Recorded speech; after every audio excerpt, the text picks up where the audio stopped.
Hello, and welcome to Undercooled, a materials education podcast. I'm back here again with my co host, Steve Yalasov. Hello, Tim. I'm Steve Yalasov at the University of Michigan, and today we're going to be talking about our blade smithing class. That it's not really a class, it's a club that Tim over here is in charge of. So I'm going to be asking Tim some questions about blade smithing. Absolutely. So, Tim, why don't we start by you just telling me what is blade smithing? Sure. Bladesmithing is the process of forging blades. I guess I could just stop there and we could go home for the day.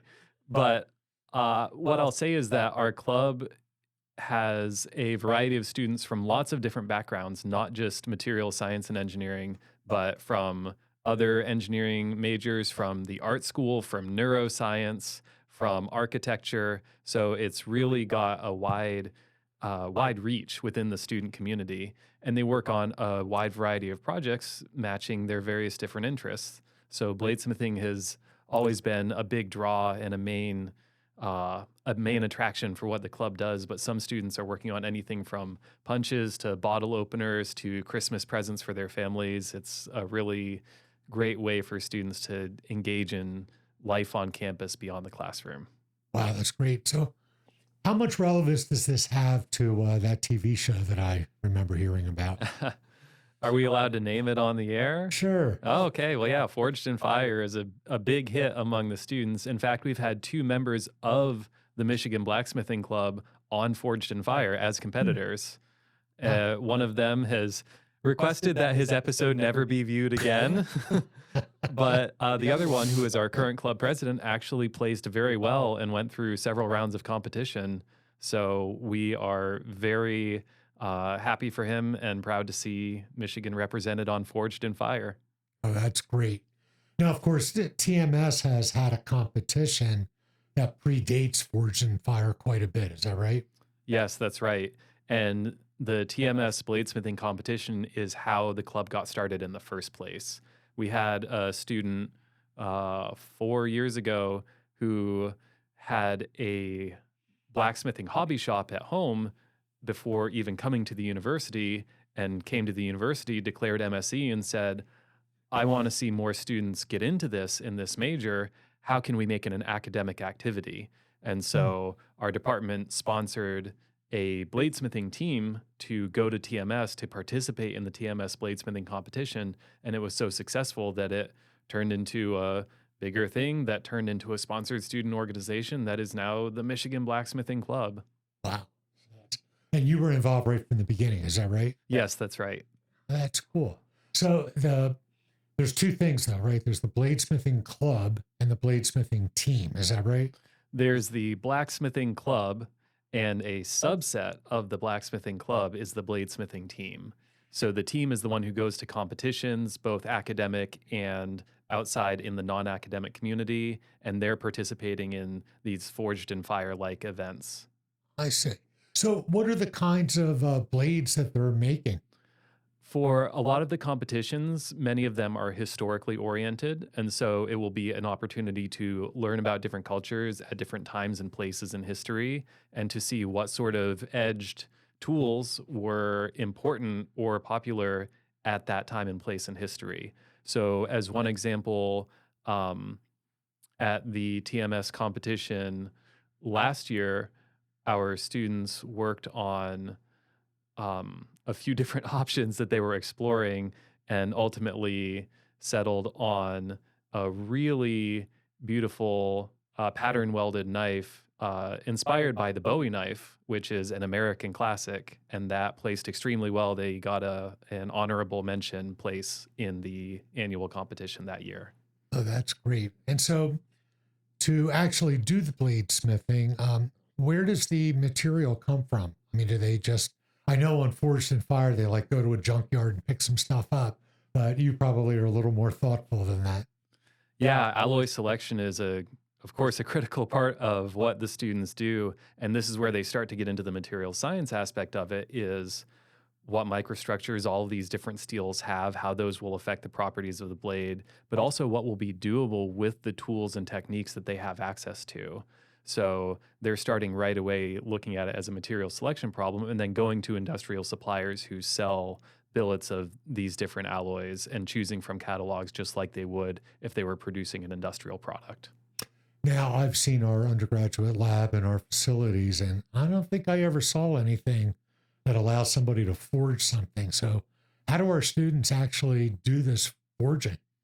Yeah, they have a space set up off campus that they are using, and they have a variety of forges. They have anvils that they've acquired from a variety of places, everything from farm auctions to eBay, and they have made a lot of their own tools at this point. That's one of the things that's so great about blacksmithing is it's the trade that makes the tools for the trade to make the tools for all of the trades, and so they're making their own tongs, they're making their own hammers even, and really taking it from the ground up. It's very cool to see how the club has grown over the last few years as they've developed these capabilities.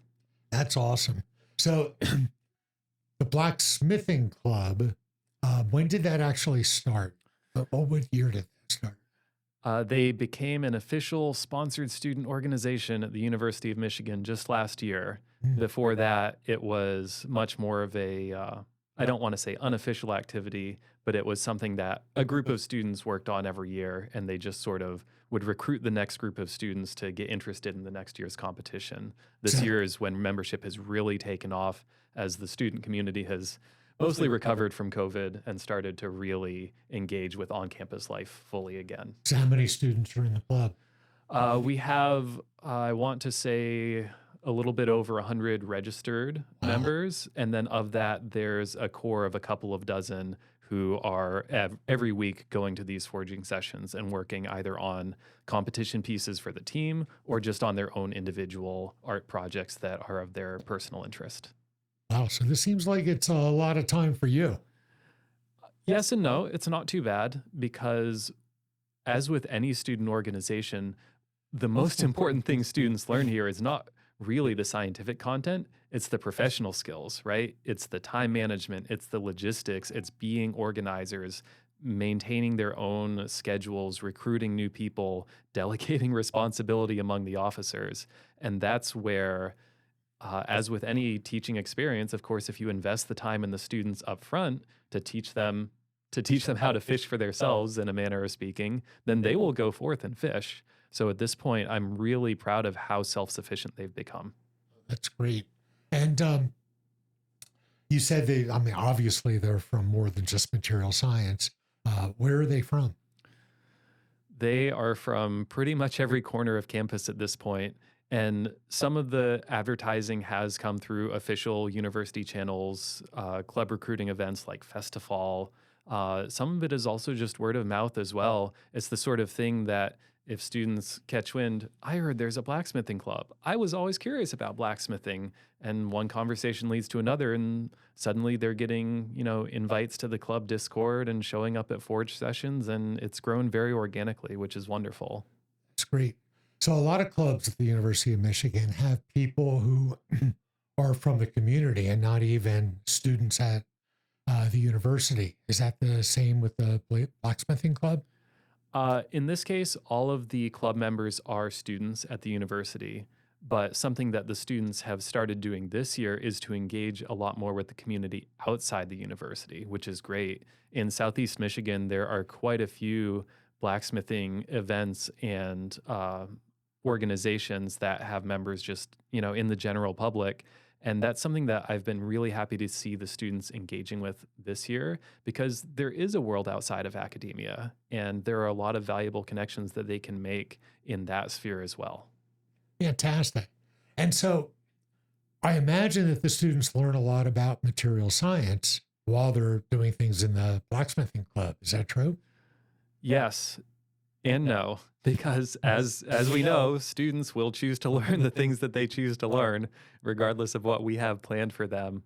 So I will say certainly for the bladesmithing team that is doing these competitions, very often scientific analysis is part of the competition itself. And that's a place where especially our MSc majors have excelled and been extremely competitive, placed very highly, is doing very thorough, very rigorous scientific analysis of the blades that they are forging from a tetrahedron point of view, really getting into structure property relationships.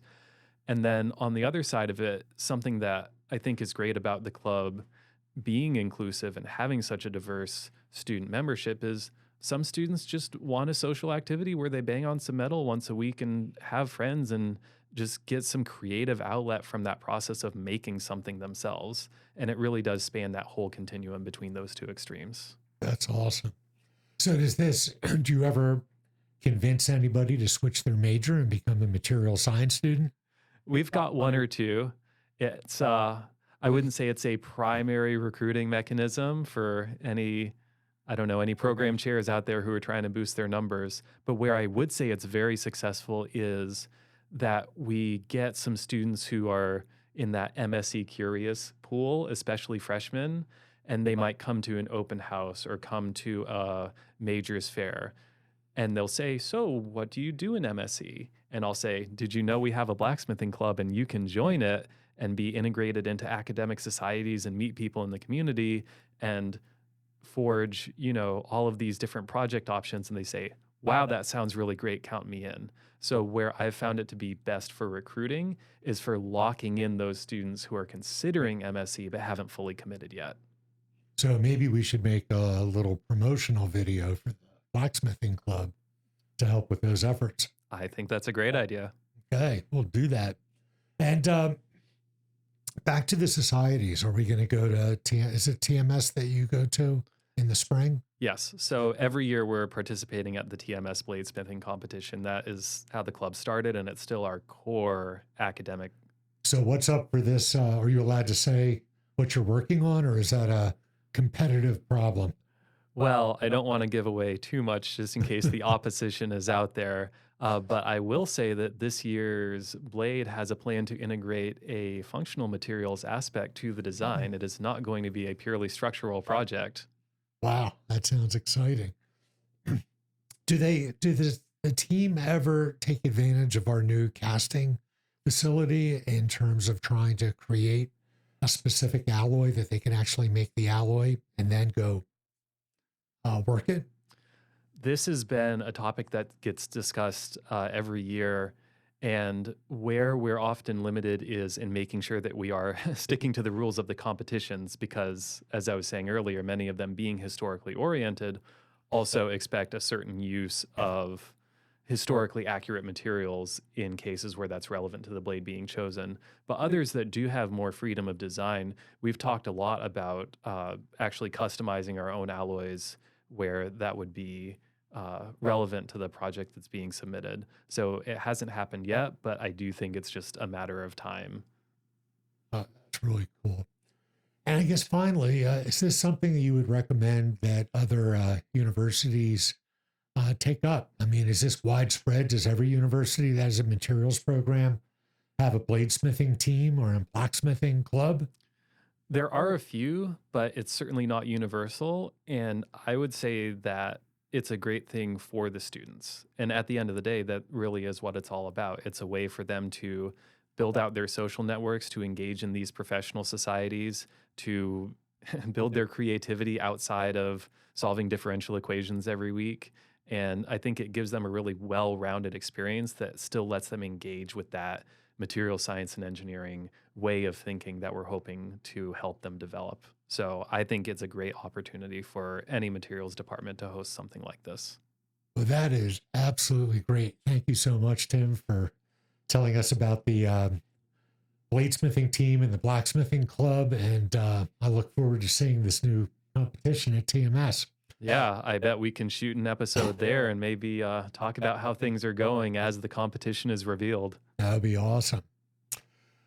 At any rate, we're going to do our typical session of me admitting to you what my problems were in teaching this week, and hopefully you'll do the same. Absolutely. So I guess I can go first. So I'm teaching our introductory materials course, and we're near the end of the term. There's only 2 more classes left for me, But this is actually my favorite part of the course because we're finally talking about electronic materials that are near and dear to my heart. And everything is great until I start to open my mouth and I realize, I have students in here. Our only prereq is a freshman chemistry course. Physics is not a prereq for this course.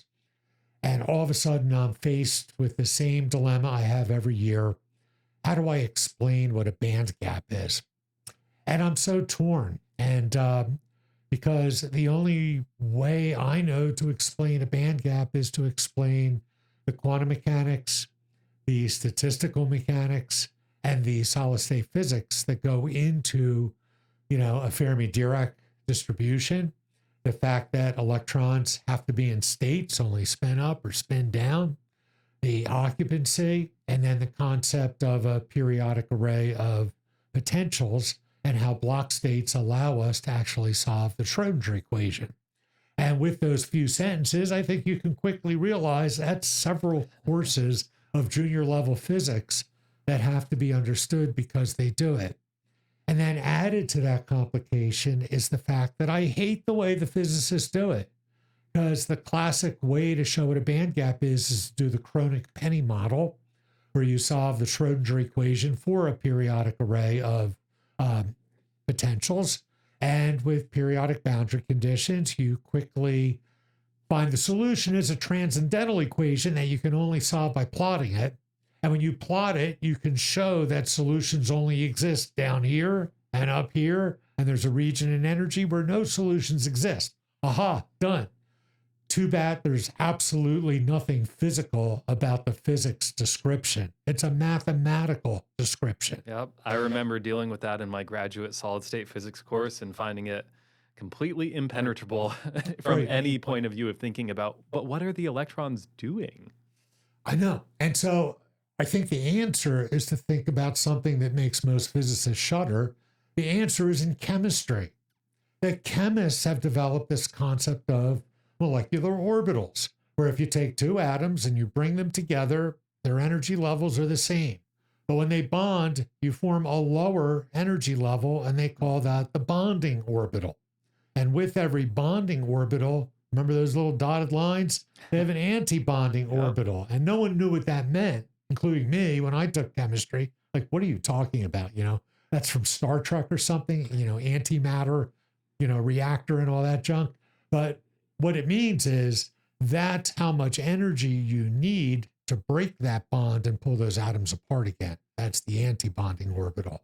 So once you have a bonding orbital, you absolutely have a fictitious but real anti-bonding orbital, which represents that energy needed to break the bond.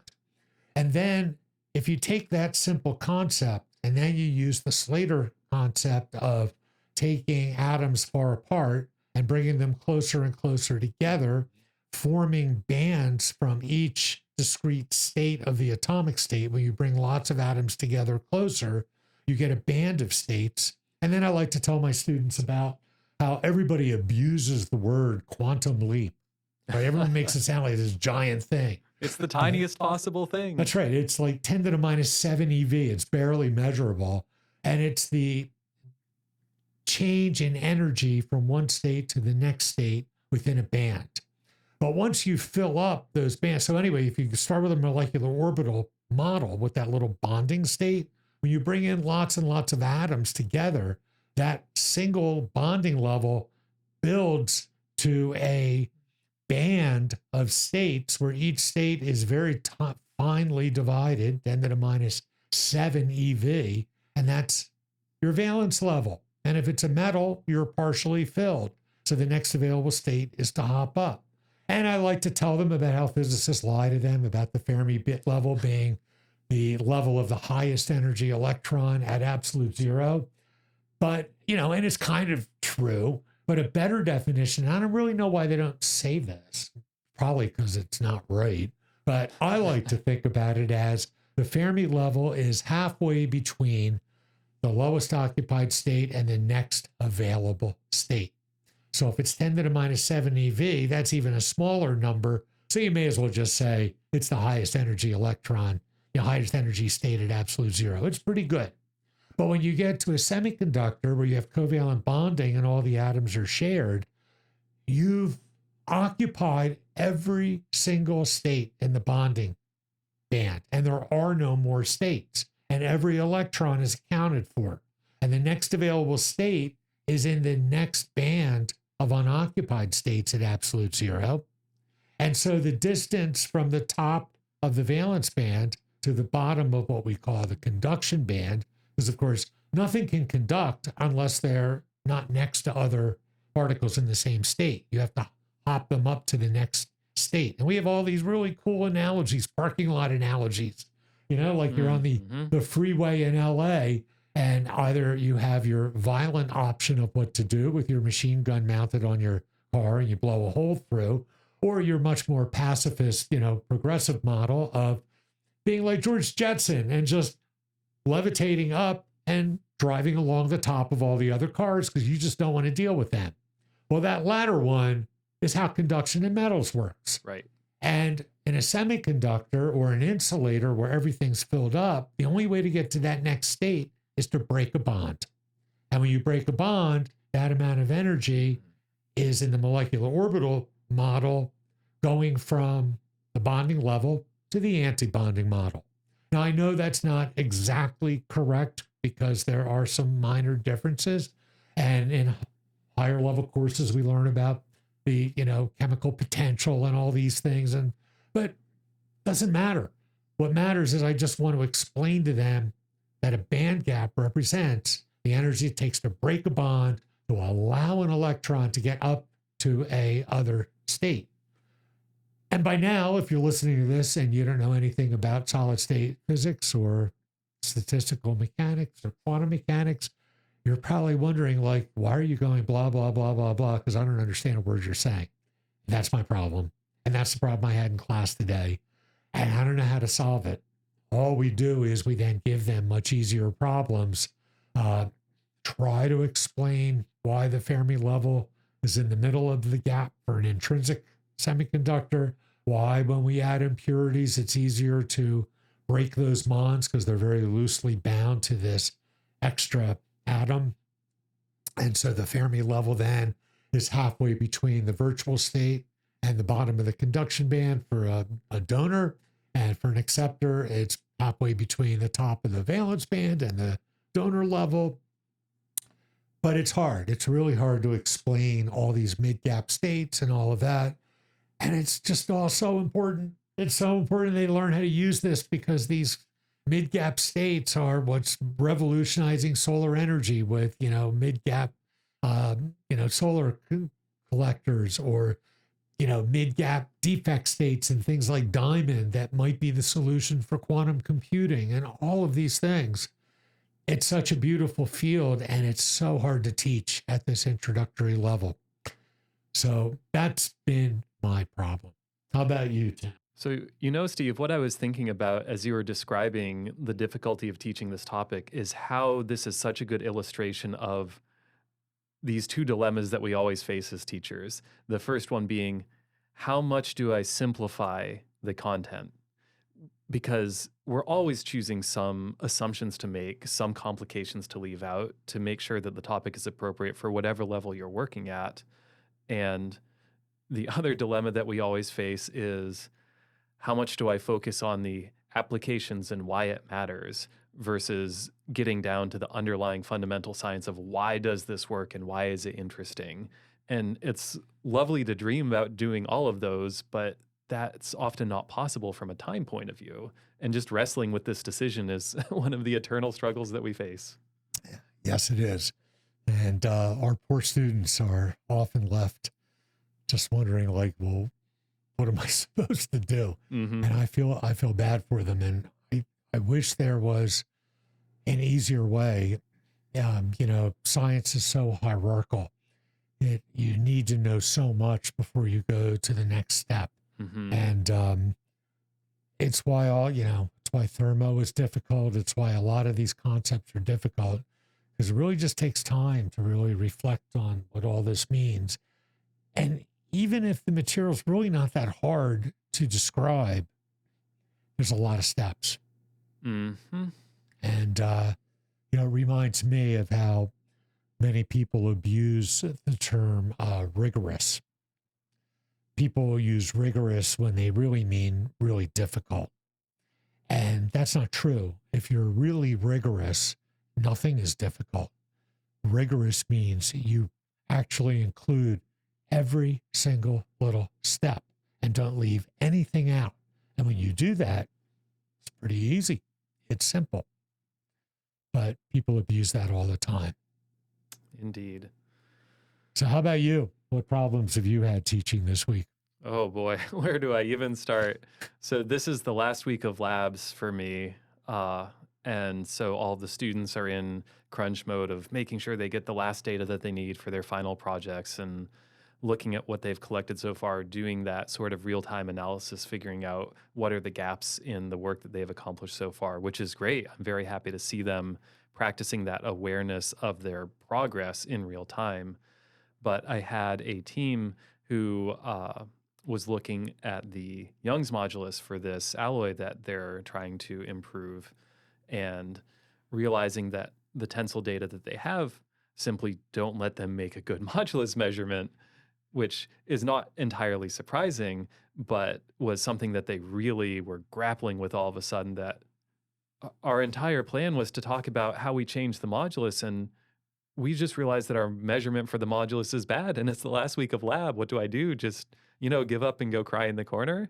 And this is a thing that even as researchers, of course, we struggle with this, where we think we've finished a project and then we realize, especially if talking to a reviewer, oh no, I left out something important.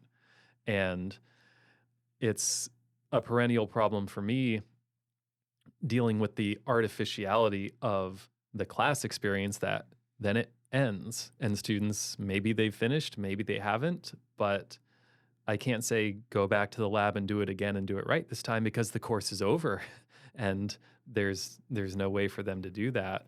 So this is one of my problems that I think about every year and never solve, is that what's the best way to handle a situation where students realize they should have done something differently and there's just no time to go back and do it again the way you would do in a research lab.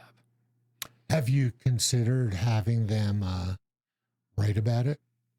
Oh, absolutely. And that's what many of the students do, is as they're giving their presentations, they do a great job of describing, here was my original plan, and then I realized this problem with my original plan. Here's what I pivoted to instead. And they handle it very professionally, and I'm usually very impressed with how they do that. But it does just lack that satisfaction of actually accomplishing the thing that you set out to do in the first place. And it always feels a little like a missed opportunity there. Well, that's kind of how most research is. It sure right? is. I mean, a good outcome for a research project is when you create many more problems than you had when you first started, because then you're on to something new and it never really finishes, right? Research is always very, very open ended. Once in a while, you can take some information from research and find an application for it and make a product and all that, but you probably still haven't finished all the science, because science goes pretty deep. So that's a common experience in any research project. Just go back to think about your own PhD. It probably ended with, geez, if you only had another year or two to keep going. And the problem is you'd keep saying that because it would never end, because we keep discovering new things and new relationships and new physics. And that's kind of what makes it so exciting to do. Yeah, and So that's it's the a good goal for thing. the students as well, that they gain enough knowledge and enough perspective to look back and say, if I had only known 6 months or a year ago what I know now, what I would have done differently. And that's where a lot of these conversations end up, is just trying to help the students appreciate that they have gained that perspective. And maybe that's not what they expected to get out of the course, Yeah. but it's absolutely a valuable outcome. And it's kind of the basic fundamental reality of engineering. It's never the right solution. It's always the best solution, because we can't always find the right solution. Everything's over constrained. There are too many variables. And so what do? You do whatever you can do to make your product as good as you possibly can and work as safely as you can. And everything's a compromise. And we just have to learn how to live with that, because that's life. Absolutely. And so with that, as we've had our own difficulties with this podcast, maybe you can hit that button, and we'll say goodbye until next time. I think so. Great. Thanks for See coming, you later. everyone.